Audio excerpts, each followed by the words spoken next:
The Honorable Justices of the Supreme Court of the State of Iowa. Hear ye, hear ye. The Honorable Supreme Court of the State of Iowa is now in session.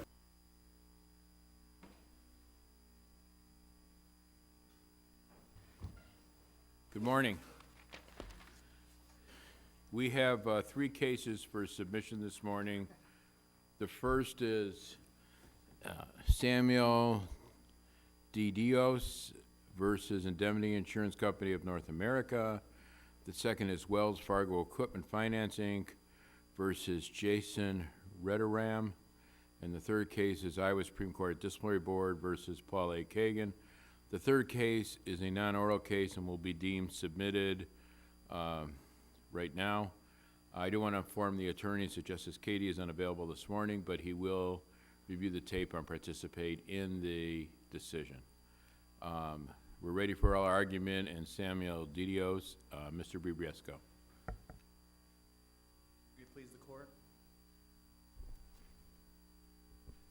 Under what circumstances, if any, should a third-party administrator be held accountable for bad faith conduct? My name is Anthony Bribriesco, and along with my brother, Andrew Bribriesco, we represent the plaintiff, Samuel D. Dios. Brand asks this court to answer that question: never, under no circumstances, no matter what, should a third-party administrator be held accountable. A third-party administrator can admit they acted in bad faith, and they would be untouchable. Plaintiff submits that only under certain circumstances should a third-party administrator be held accountable for bad faith liability. When there is a special relationship between the third-party administrator and the injured worker. Plaintiff has submitted a factors... Mr.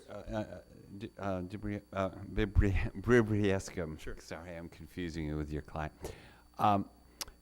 Have we recognized bad faith liability for any entity other than an insurance company in the past outside the workers' comp context?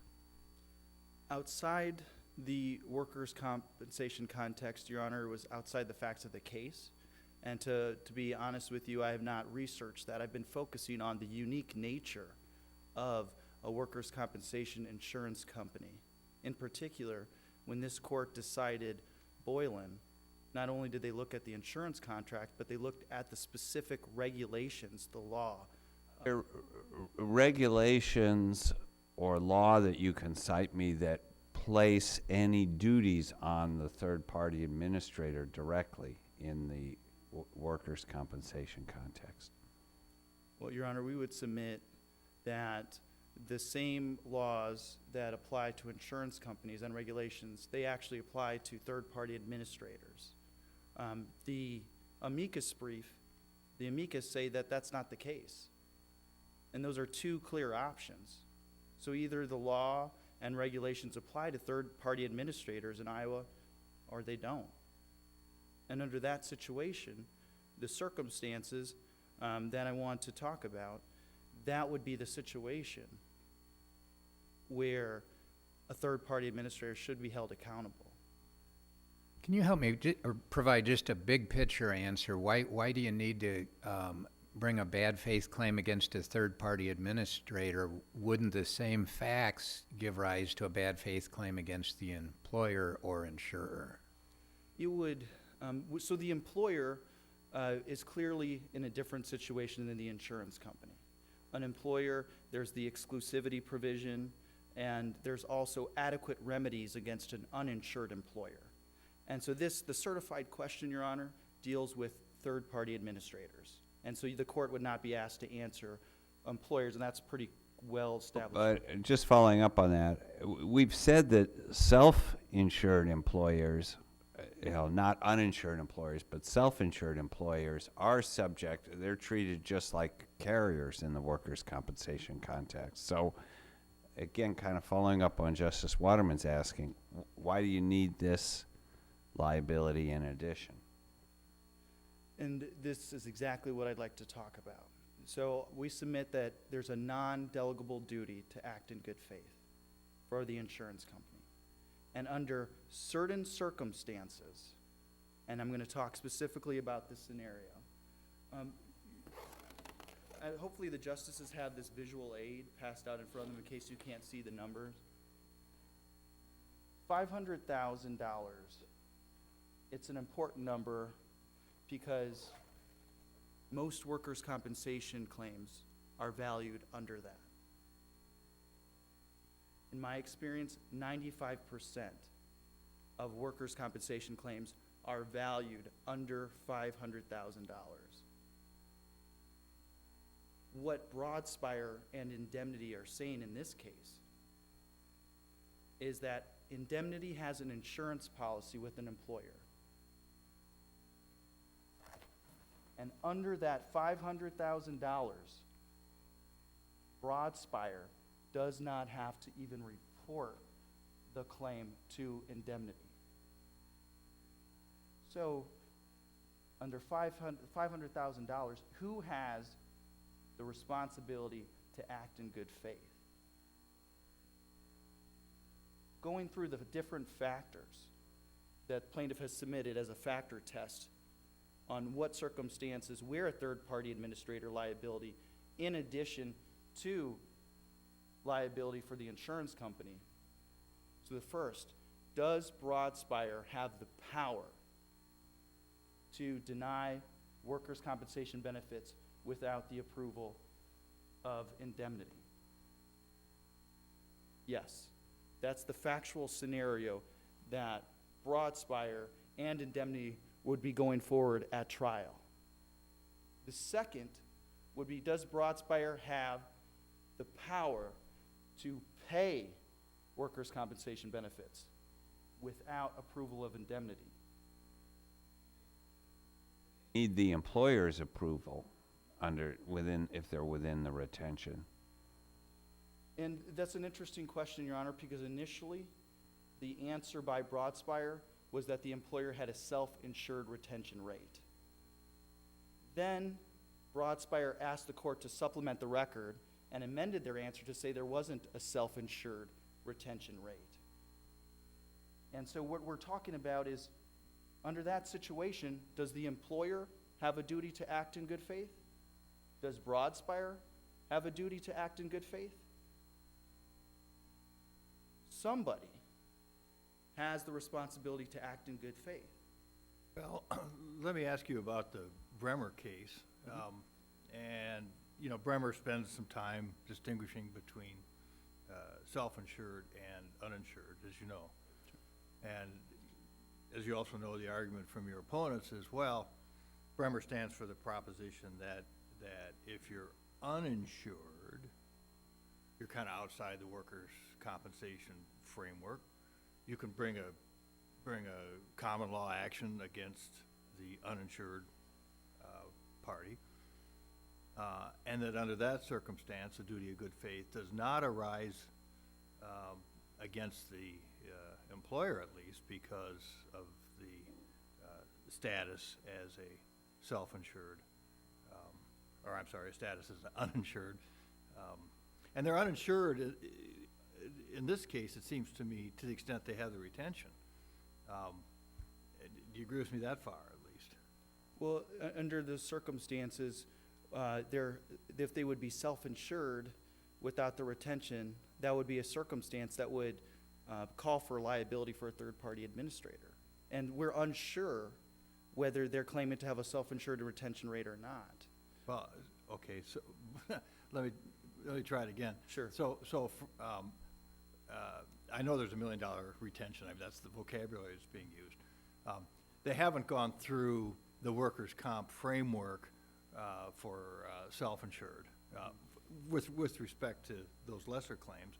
It's just the employer on its own for claims under $1 million, and therefore they are uninsured. And Bremer kind of stands for the proposition that you don't have a bad faith claim in connection with uninsured employers because you have a common law claim. You can just come right at them outside the workers' comp. Now, tell me I'm wrong on Bremer, or tell me how this shouldn't impact your case adversely. Sure. It's distinguishable from Bremer because in Bremer, the plaintiff had a remedy, an adequate remedy, which is one of this court's rationale of recognizing the tort of bad faith. Which was just sue the employer straight out. Yeah, and you get legal damages, you get pain and suffering. Why can't you do that here? Why can't you sue the employer straight out? Because they have an insurance contract, and they're not really and this is what I call, Insurance contract, I'm sorry to interrupt you, but they Yeah. have insurance contract outside the retention, but within the retention, I mean, that would be an issue of first impression, Your Honor. kind of a hybrid, I guess. They administer claims under the retention, but the insurance company doesn't pay the claims under the retention. And so in that situation, and this is the loophole that I've talked about, this Bermuda Triangle of workers' compensation, and this exact case where you have two parties, the self-insured or uninsured employer under $500,000 and the third-party administrator, and neither one of them believe they have the duty to act in good faith. Bremer seems to say, maybe I read it differently than Justice Apple, but Bremer says if you're an equivalent to an insurer or self-insured employer, you have bad faith or liability or good faith obligation. So what facts in this case say that the administrator is the equivalent of the insurance company that would get us under, because I think that's the test for Bremer. Your Honor, it would be the fourth factor that we suggested, and we pled in our complaint that Broadspire is sharing in some of the risk, just like an insurance company with a reinsurance program. So that would be getting closer to the functions of an insurance company more than just the denying and accepting payment. The third factor, which I've suggested to the court, is whether they have the financial motivation to act unscrupulously. It's almost as if the insurance company took all the basic functions and put it into a third party, but that third party has no liability. So at what point, because this is shorthand, those factors of what an insurance company does. And under that situation, if the third-party administrator is for all intents and purposes acting like an insurance company, under those circumstances, plaintiff submits they should be held directly. Why wouldn't the insurance company be liable for bad faith through the actions of their agent? And, let the insurance company get, if they were in bad faith, get a judgment against them, and they can get indemnity back against their administrator. Why isn't that gonna work out in this case? And under those circumstances, I completely agree, Your Honor. But what I'd like to talk about is what indemnity is actually doing. Going back to the chart, we have these two entities, these two corporations who say we don't have any responsibility to act in good faith. And up here, indemnity is saying, I don't even want to know about it. I call it the C. Couldn't indemnity's lack of care and knowledge be some indicia of bad faith? I mean, I'm not gonna get my hands dirty, I'm gonna let someone, I'm gonna hire a hitman, And is that an indicia of bad faith, and that you don't really need to go after the administrator because they're just an agent? I sure hope so, Your Honor, and I hope the district court is watching, because that's exactly what's being pled by indemnity. What I want to refer to as Zimmer versus Traveler Insurance. And specifically, I want to direct the court's attention to page, I believe it's 936 through 938. And in that situation, where as an indemnity, see no evil, hear no evil, do no bad faith, under those circumstances, a punitive damages award was taken away from an insurance company. And so that circumstances when there's not an adequate remedy, as can be imagined from the factual scenario in Zimmer, would be the situation where it helped explain why Broadspire and I'll see, because this is at the motion to dismiss level, but Broadspire, during the discovery, which was allowed, they claimed, they told the employer, you should pay, in their professional judgment. And they're claiming that the employer said no. And Broadspire, they have the boldness to say, well, we didn't pay because our client, our customer told us not to. And under that circumstance, Indemnity at trial is likely to say, I didn't know about it. How could I acted in bad faith? You make a compelling point, at least to me. I want to hear from the other side, that there ought to be some entity bearing this obligation of good faith, even under the $500,000 retention.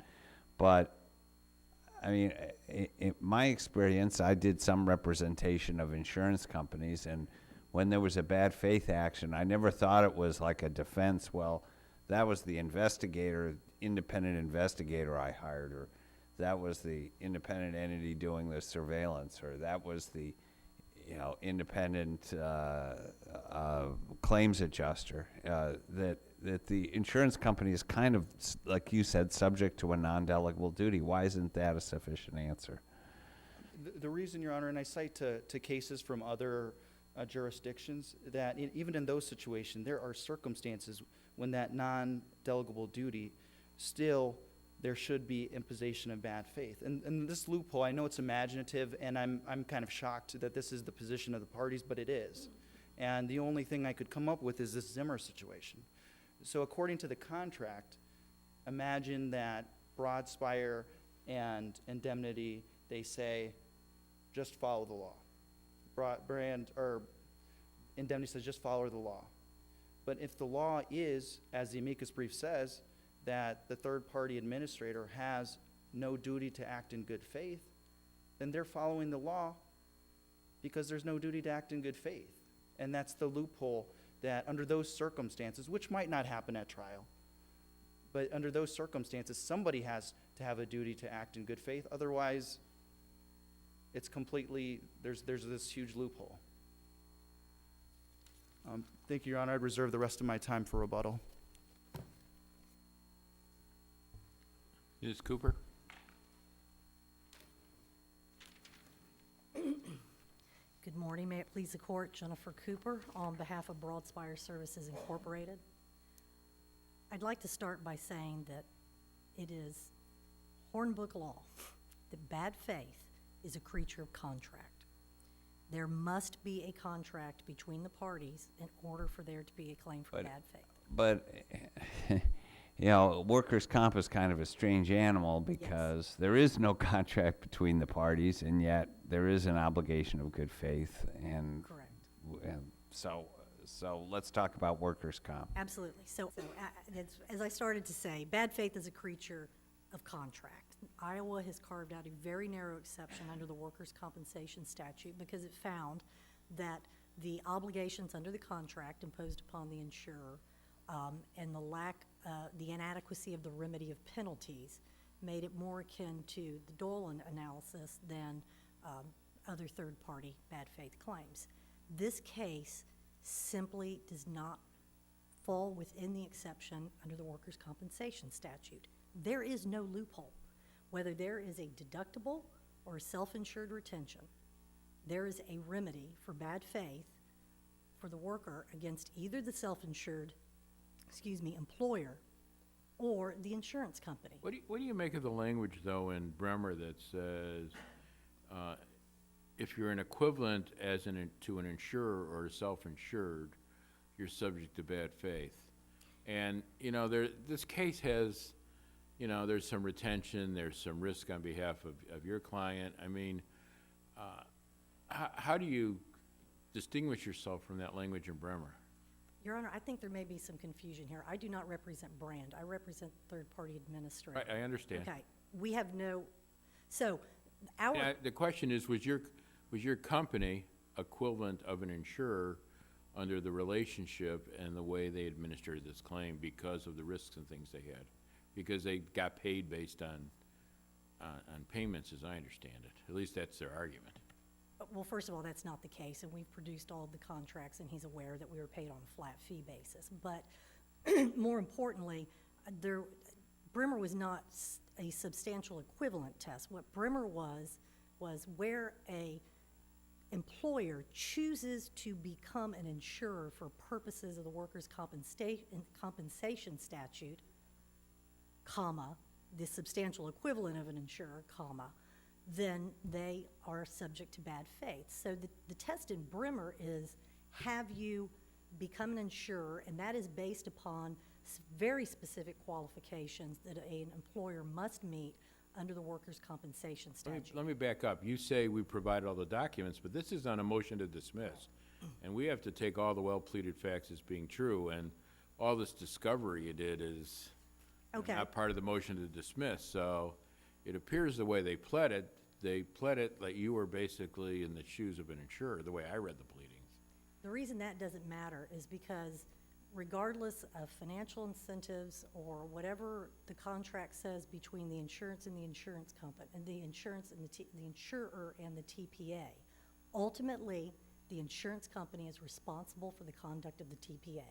If the insurance company enters into a contract that provides some kind of financial incentive that influences the decision-making and the investigation and the administration by the TPA, they take the risk that they're opening up themselves for bad faith. Regardless of what the TPA does, the claimant always has a claim back against the insurance company. Conduct is not the issue. Conduct addresses the breach of the duty of good faith. The relationship defines whether or not a duty of good faith exists. And Let's, and I realize this is sort of hypothetical, but let's take the situation suggested by Mr. Bribriesco, where within the retention, and the employer says not to pay the claim. The third-party administrator says, oh, I think it's a good comp claim, you ought to pay it. Can the employee in that circumstance sue the employer for bad faith? yes, if they have qualified as a self-insured employer under the workers' compensation statute, they can sue the company, they can sue the employer. If the employer has not qualified and is not properly insured, then they're an uninsured employer and subject to a common law claim. Under this scenario here, they aren't considered uninsured because they have filed the proper papers with the Workers' Compensation Commissioner. So this is, even though there's this retention and this other thing, technically, are they an uninsured under the Workers' Compensation statute? I'm not quite sure that I follow your Are question. they self-insured under the Workers' Compensation statute because they filed to have a policy, not that they were self-insured? In this case, and we have amended the pleadings to reflect it, as it turns out, Brand is not self-insured. They have a deductible policy. So, but I don't think it matters whether it's deductible or self-insured retention. If they have, assuming they are self-insured for purposes of the workers' compensation statute, and they have qualified as an insurer under that statute, then they are subject to bad faith. I think that's very clear from, I believe it's the Reedy case. If they have a deductible, then the insurance company is responsible for whatever happens from $1 in terms of bad faith.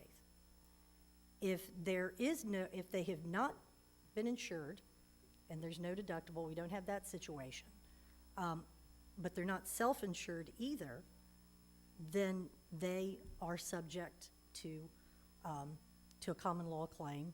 They don't have the protections of the workers' comp statute anymore.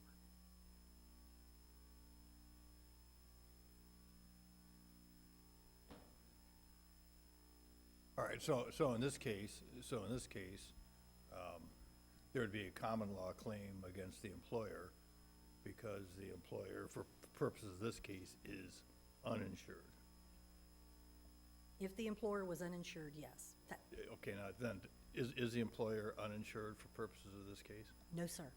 There is a policy of insurance with IINA that has a deductible, $500,000, a $1 million deductible. It's not, So your position would be, okay, and I misunderstood. I thought the misunderstood the diagram. But anyway, all right, so a $1 million retention. Yes, So sir. your position would be the insurance company has to pay claims above, obviously, once it gets into the retention of $1 million, but then the insurance company also has a duty of good faith and fair dealing that applies to anything that your client does under $1 From million? $1. Yes, sir. It's no different than if you were looking at, an insurance policy with just $1,000 deductible. It doesn't matter what the deductible is. The TPA is engaged to adjust the claims. All the power, all the authority they have is delegated to them by the insurance company or by the self-insured employer, and they act on their behalf. And ultimately, a claimant has a claim back against either the self-insured employer or the insurance company for any of the conduct by the TPA. And the Ramey case, which is out of the Southern District of Iowa, addresses this situation precisely, and doesn't even use the Bolin case or any of its progeny. It goes directly to Dolan. It says under Dolan, there is no contract of insurance between the workers' compensation claimant and the insurance company, and the TPA. So and there is a remedy. The claimant can always sue the insurance company for any conduct by the TPA. So I believe that Ramey has directly addressed the issue. It wasn't the Iowa Supreme Court or an Iowa court. It was a federal court sitting in diversity jurisdiction, but they addressed it directly. They said Dolan says there must be a contract. There is no contract, and they satisfy the second requirement of Dolan. There is a remedy directly against the insurance company. I would agree there are some jurisdictions where third-party administrators in and out of workers' compensation can be sued in bad faith. There are several absolutely such jurisdictions that have gone in an opposite direction from Iowa and many other jurisdictions that keep bad faith truly within the realm of contract. It is an extra contractual tort arising out of a contractual relationship. Iowa has a very limited exception for workers' compensation based on the implications of the workers' compensation statute, but there are other states that do go the other way, but Iowa has not. And I would say that Iowa is correct because Iowa does not deprive the claimant of a remedy. That's the most important thing. This claimant has a remedy for any bad conduct, if you will, by the TPA. They can always sue the insurance company or the self-insured employee. So I understand your argument that there's no need for this extra remedy, direct claim against a third-party administrator. Hypothetically, if we recognized or allowed such a claim, what would be the adverse public policy consequences? Well, the adverse public policy consequences would be you'd be creating a slippery slope and taking bad faith liability beyond the scope of a contract of insurance and beyond the narrow scope under the workers' compensation statute, and you would be giving the plaintiff a dual remedy. They already have the ability to make a full recovery against the insurer, and this would just be a duplicative recovery or remedy. And I also think it's important to say, because Mr. Bribriesco's argument relies a great deal on the fact that, IINA knew nothing. They didn't have to know nothing. They're claiming they didn't know anything. So who is going to be responsible for the TPA? It doesn't matter whether IINA knew or didn't know. They have taken on the responsibility as an insurer in this state under the workers' compensation statute to be liable for the bad faith conduct and in adjusting claims. And if they chose to delegate that in whatever manner to the TPA, it does not relieve them of liability under the workers' compensation. So the TPA's knowledge would be imputed to INA. Ordinarily in tort law, outside of the workers' compensation statute, if the agent commits a tort, the victim could sue either the agent or the principal on a vicarious liability theory. Why wouldn't that apply here? Because that's not bad faith. Bad faith is a different cause of action, a different remedy based on the relationship of the parties to a contract or within the narrow exception under the workers' compensation statute. Is it your theory that Broadspire is Indemnity's agent, or that Indemnity has a non-delegable duty? Because those are two different things. That they are their agent. They are exercising the authority, the powers that the insurance company has in adjusting the claim under the contract or under the workers' compensation Because statute. agency turns on things like control and stuff like that. There's sort of an elaborate test for what's agent. Not all independent contractors are agents. Some are, some aren't. Whereas non-delegable duty, which it seems like some jurisdictions rely on, is perhaps a cleaner way to view it. Am I missing something? Your Honor, it may be, and I will be honest, I have not prepared to address the distinction between the two in this argument. I do know that I have yet to find an Iowa case that says that there's a circumstance where a TPA can be liable for bad faith rather than the insurance company. The key here is that the claimant always has a remedy. He is not left without a remedy. There is going to be somebody who's going to be held responsible for that conduct, and that's very clear in the case law, and I think Ramey sets out an excellent discussion and explanation for why that's the case. If there are no further questions, I would just say that I think a certified question should be answered in the negative. There are no circumstances because the relationship necessary to create liability for bad faith is absent in this case, and the plaintiff has a remedy. Thank you, Your Honor. Thank you, Ms. Gilbert. Is there any rebuttal? Mr. Bribriesco? I want to make sure I adequately answered all of your questions. The reason why this liability is necessary is because TPAs believe they do not have any responsibility to act in good faith. The amicus brief says that, and we're not asking for extra damages. And the theories of joint and several liability would be able to take care of whether Broadspire and Indemnity, who's really at fault, and their contracts can take care of that. What we're talking about is stopping bad faith from happening. That is why, under certain circumstances, third-party administrators need to feel that obligation. I demonstrated a contract where the TPA is pretty much the insurance company for more than 95% of the injuries. And in that situation, they're saying, well, we're saying that there's a non-delegable duty. But I brought up Zimmer because of the punitive damages. Punitive damages, we submit, is the only reason that insurance companies are afraid of bad faith. In Zimmer versus the Travels Insurance Company, there was an insurance company, a TPA, where a punitive damage award was taken away when they took that position of see no evil, hear no evil, do no bad faith. That is why I believe the postures of the party are the way they are. While they might lose the battle of bad faith, they'll win the battle of punitive damages. Plaintiff only wants an adequate remedy against someone. Joint and several liability can take care of that. It's not extra. What is needed is the duty of good faith, and someone, whether it's a self-insured employer, an uninsured employer, well, a self-insured employer or TPA, somebody has to feel responsible. But if we adopt the other side's position, then we've eliminated the Bermuda Triangle. There is somebody, at least one entity, that always owes a duty of good faith to the workers' compensation claimant.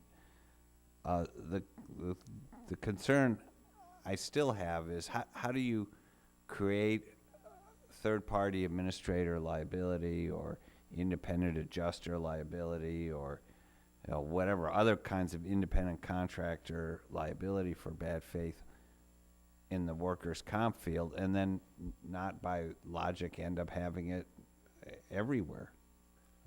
I think I understand. How do you limit to the workers' compensation arena, if you will? And I think the workers' compensation law is the answer. The workers' compensation law The way I read Boylan, when this court first acknowledged that workers' compensation, that was a big part of why workers' compensation insurance companies could be held accountable for bad faith. There's no insurance contract between the injured worker and the insurance company. Between whether they're a third-party beneficiary victim versus more first-party, the court acknowledged that this needed to be extended to workers' compensation insurance company. Since then, the insurance industry has developed. They've changed. They are self-insured employers, there's high retention rates, and there's everything in between. But just starting from the basis that somebody has to have that responsibility or feel the responsibility to act in good faith is the policy we submit under certain circumstances. It otherwise never, no way the TPA could do or say anything. They could act willfully and wantonly in regard to the injured workers, admit to it, and then say, well, don't look at me, look at for the insurance company. And the one scenario I mapped out was a real scenario, and somebody was on the hook. Somebody was on the hook. But there are other factual scenarios, and I just asked the court to look at Zimmer in particular. Defendant made a statement in her closing that this claimant always has a remedy. That may not be a second remedy, but do you agree with that your client has a remedy through the employer or the insurance company?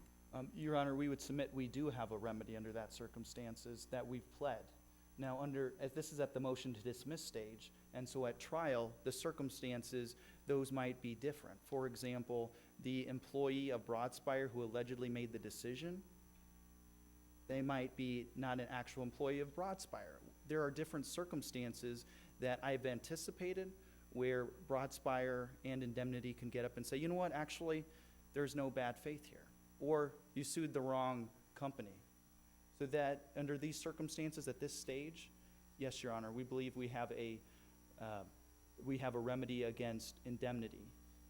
And we also are asking the court that under certain circumstances, which might not actually happen at trial, but we might need that remedy against Broadspire. If we go to the uninsured employer situation, my understanding of the case law is the plaintiff, the claimant, the injured worker can make an election. They can either go to the workers' compensation, file with the agency, or if they're uninsured and they know about it, then they can go to district court. And that's a pretty good deterrent because at district court, the employer would be held accountable for pain and suffering or loss of consortiums. So that's a good deterrent against an uninsured employer. Where in this situation, are they uninsured? Mr. Bribriesco, your time's up. You want to summarize, please? Just sum up. Yes, Your Honor. There are circumstances where there's a special relationship between Broadspire and my plaintiff. And under those circumstances, we would ask the court to allow direct liability against Broadspire. Thank you. Thank you. The case is now submitted, and we're ready for the case of Wells Fargo Equipment Finance versus Jason Radaram.